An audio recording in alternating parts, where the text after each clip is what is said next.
Hello guys, good morning. Ayan, nandito ngayon si Kuya Toklaw at nandito sa terminal ngayon. Inaatid ko yung mga kapatid ko daw pa uwi ng Manila. Tapos na yung vacation nila. Kaya atid ko muna dito.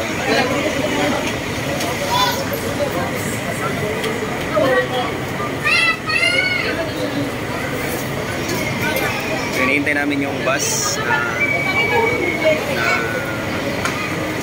dumating dito sa terminal ng Catalonia. Expected namin mga 11 ng dating.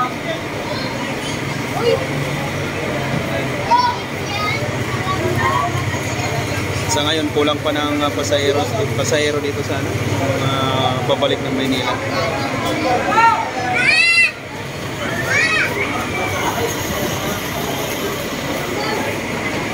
Hindi pa season yata ng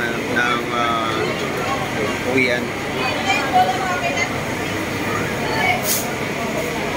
Hi muna. Hello, Sir Bill. Pabalik ka na. Pabalik na. Pabalik na po sa Cavite. Ayan yung pamangkin ko.